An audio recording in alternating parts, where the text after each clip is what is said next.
Françaises, Français, mes chers compatriotes, jeudi soir, je me suis adressé à vous pour évoquer la crise sanitaire que traverse notre pays. Jusqu'alors, l'épidémie de Covid-19 était peut-être pour certains d'entre vous une idée lointaine. Elle est devenue une réalité, immédiate, pressante. Le gouvernement a pris, comme je vous l'avais annoncé, des dispositions fermes pour freiner la propagation du virus. Les crèches, les écoles, les collèges, les lycées, les universités sont fermés depuis ce jour. Samedi soir, les restaurants, les bars, tous les commerces non essentiels à la vie de la nation ont également clos leurs portes. Les rassemblements de plus de 100 personnes ont été interdits. Jamais la France n'avait dû prendre de telles décisions, évidemment exceptionnelles, évidemment temporaires, en temps de paix. Elles ont été prises avec ordre, préparation, sur la base de recommandations scientifiques avec un seul objectif: nous protéger face à la propagation du virus. Dans la journée de jeudi, un consensus scientifique et politique s'est formé pour maintenir le premier tour des élections municipales. Et j'ai pris avec le Premier ministre la décision de maintenir le scrutin.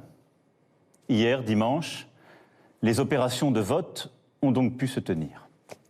Je veux ce soir remercier les services de l'État, les maires, l'ensemble des services, des mairies, tous ceux qui ont tenu les bureaux de vote et qui ont donc permis l'organisation de ce scrutin. Je veux aussi saluer chaleureusement les Françaises et les Français qui, malgré le contexte, se sont rendus aux urnes, dans le strict respect des consignes sanitaires, des gestes barrières contre le virus. Je veux aussi ce soir adresser mes félicitations républicaines aux candidats élus au premier tour.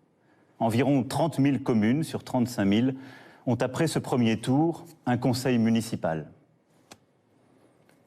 Mais dans le même temps, alors même que les personnels soignants des services de réanimation alertaient sur la gravité de la situation, nous avons aussi vu du monde se rassembler dans les parcs, des marchés bondés, des restaurants, des bars qui n'ont pas respecté la consigne de fermeture. Comme si au fond la vie n'avait pas changé. À tous ceux qui, adoptant ces comportements, ont bravé les consignes, je veux dire ce soir très clairement, non seulement vous ne vous protégez pas, vous, et l'évolution récente a montré que personne n'est invulnérable, y compris les plus jeunes, mais vous ne protégez pas les autres. Même si vous ne présentez aucun symptôme, vous pouvez transmettre le virus. Même si vous ne présentez aucun symptôme, vous risquez de contaminer vos amis, vos parents, vos grands-parents, de mettre en danger la santé de ceux qui vous sont chers. Dans le Grand Est, dans les Hauts-de-France, en Île-de-France, nos soignants se battent pour sauver des vies, avec dévouement, avec force. Au moment où la situation sanitaire se dégrade fortement, où la pression sur nos hôpitaux et nos soignants s'accentue, tout notre engagement, toute notre énergie, toute notre force doivent se concentrer sur un seul objectif: ralentir la progression du virus. Je vous le redis avec force ce soir. Respectons les gestes barrières, les consignes sanitaires. C'est le seul moyen de protéger les personnes vulnérables, d'avoir moins de concitoyens infectés et ainsi de réduire la pression sur les services de réanimation pour qu'ils puissent mieux accueillir, mieux soigner. Sans signe grave, contactons notre médecin traitant, n'appelons le SAMU et ne nous rendons à l'hôpital qu'en cas de forte fièvre, de difficultés à respirer, sans quoi ils ne pourront faire face à la vague de cas graves qui déjà se profile dans certaines régions. Faisons preuve, au fond, d'esprit solidaire et de sens des responsabilités. Chacun d'entre nous doit à tout prix limiter le nombre de personnes avec qui il est en contact chaque jour. Les scientifiques le disent, c'est la priorité absolue. C'est pourquoi, après avoir consulté, écouté les experts, le terrain, et en conscience, j'ai décidé de renforcer encore les mesures pour réduire nos déplacements et nos contacts au strict nécessaire. Dès demain, midi, et pour 15 jours au moins, nos déplacements seront très fortement réduits. Cela signifie que les regroupements extérieurs, les réunions familiales ou amicales ne seront plus permises. Se promener, retrouver ses amis dans le parc, dans la rue, ne sera plus possible. Il s'agit de limiter au maximum ces contacts au-delà du foyer.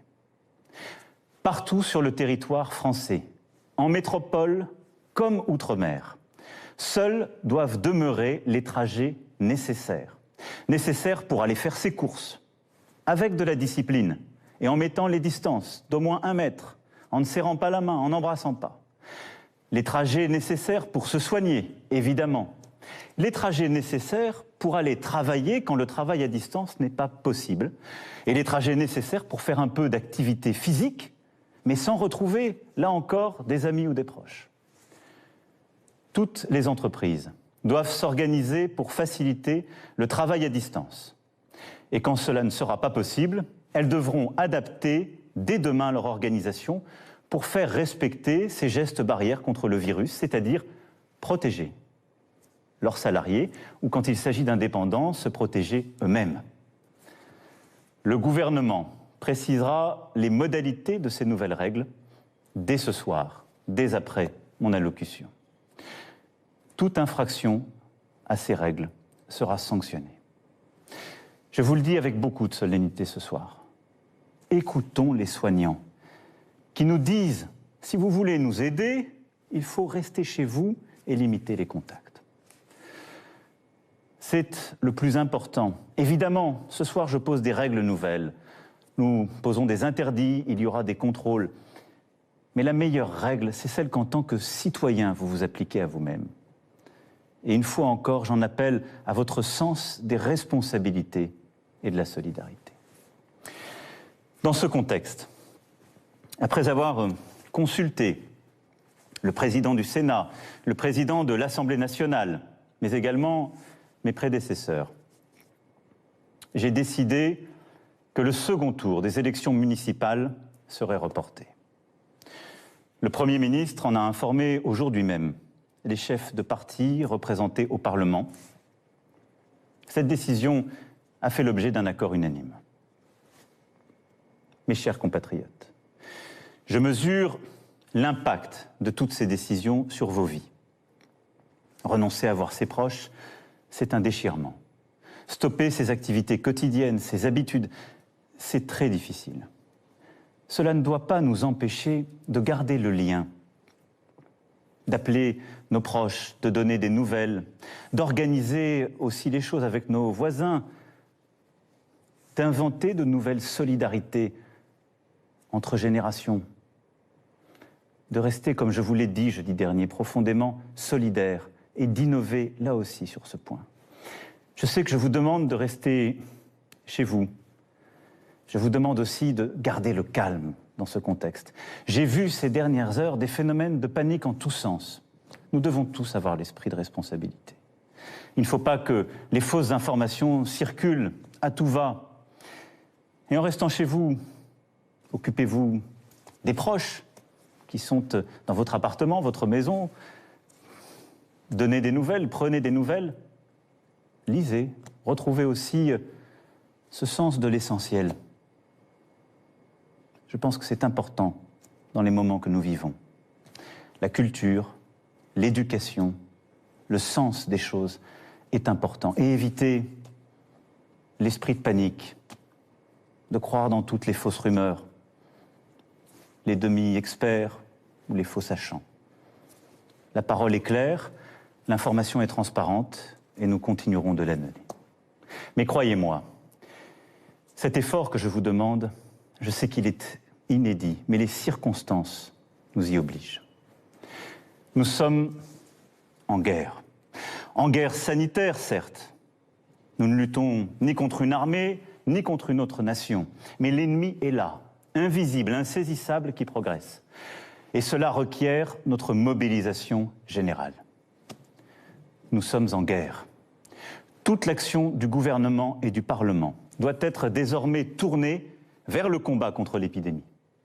De jour comme de nuit, rien ne doit nous en divertir.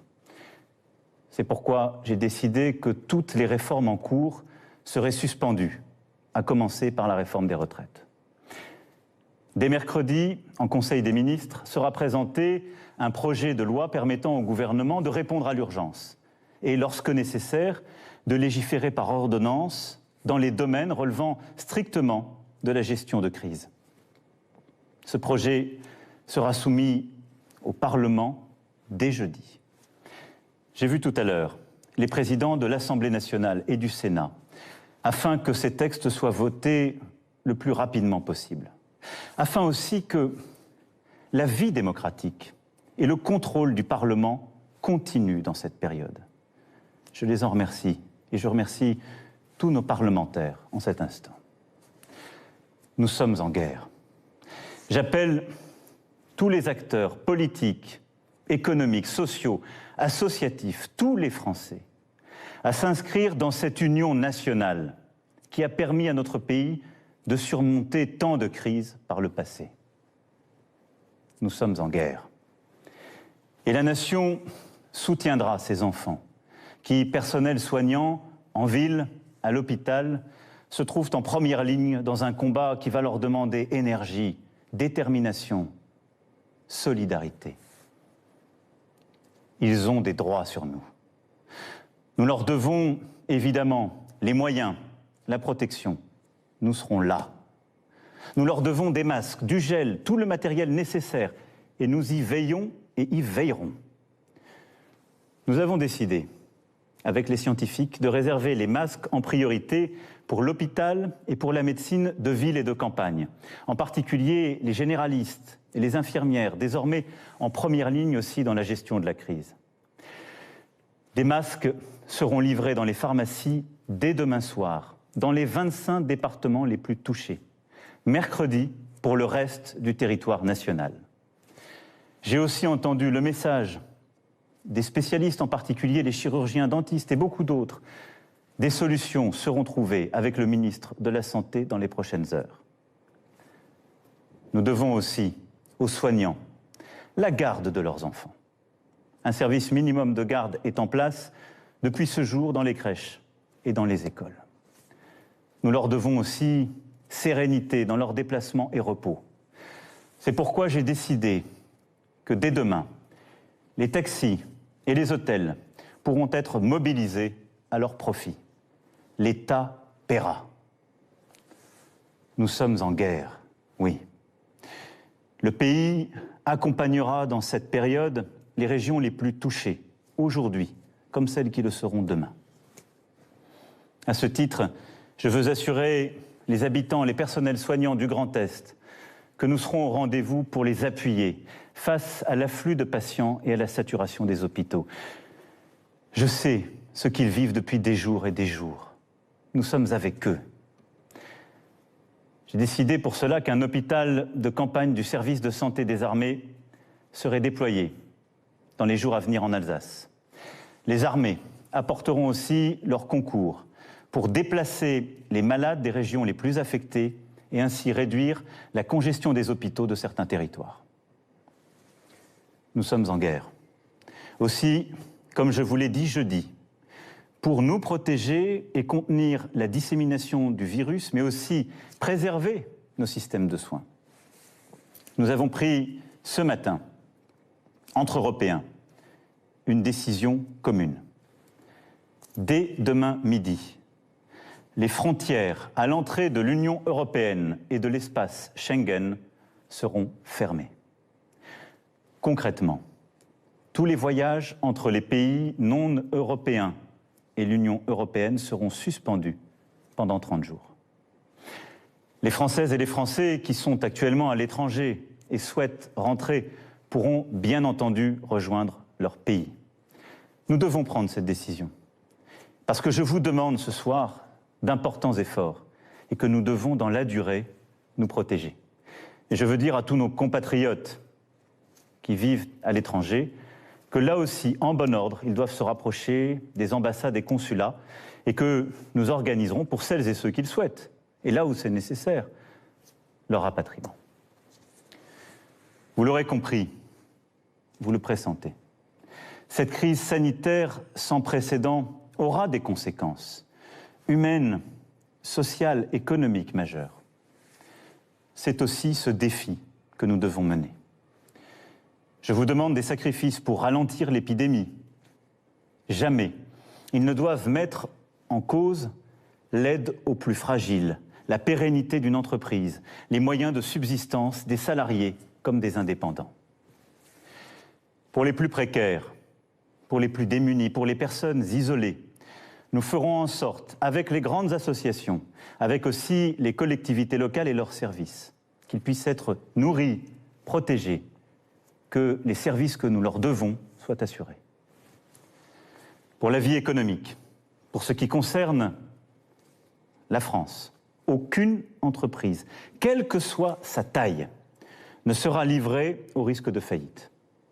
Aucune Française, aucun Français ne sera laissé sans ressources.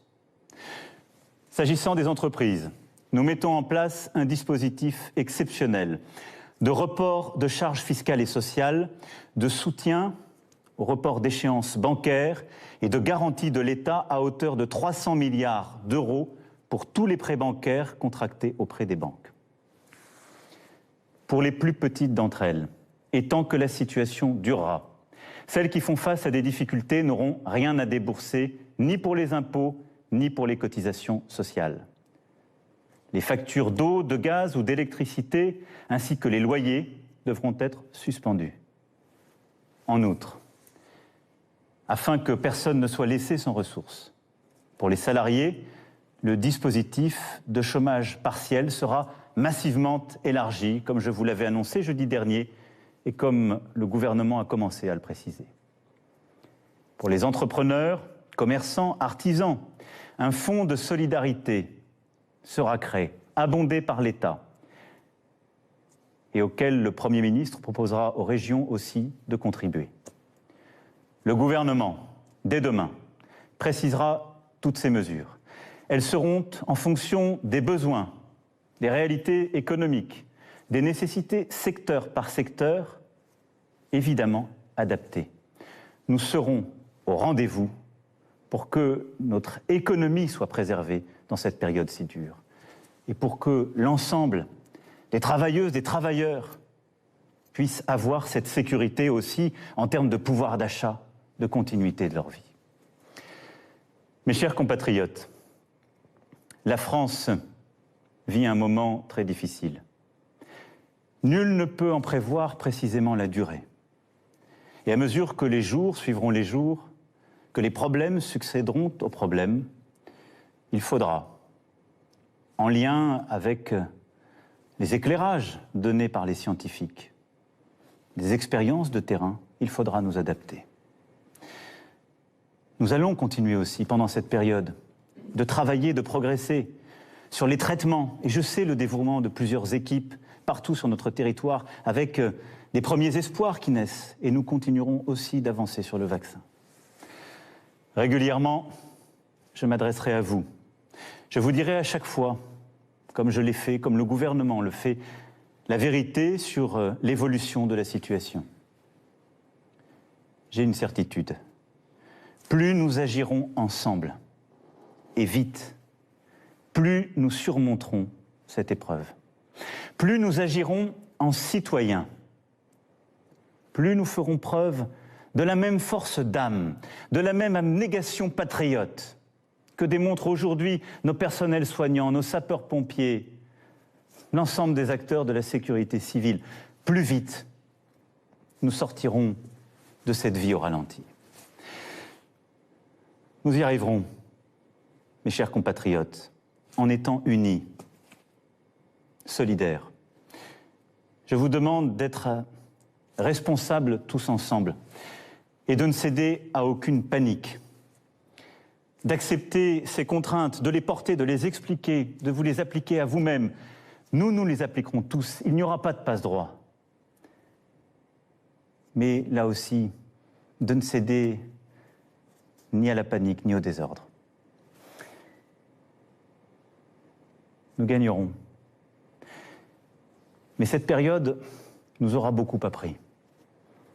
Beaucoup de certitudes, de convictions sont balayées, seront remises en cause. Beaucoup de choses que nous pensions impossibles adviennent. Ne nous laissons pas impressionner. Agissons avec force. Mais retenons cela. Le jour d'après, quand nous aurons gagné, ce ne sera pas un retour au jour d'avant. Nous serons plus forts moralement, nous aurons appris. Et je saurai aussi avec vous en tirer toutes les conséquences. Toutes les conséquences. Y sont-nous, individuellement et collectivement, à la hauteur du moment. Je sais, mes chers compatriotes, pouvoir compter sur vous.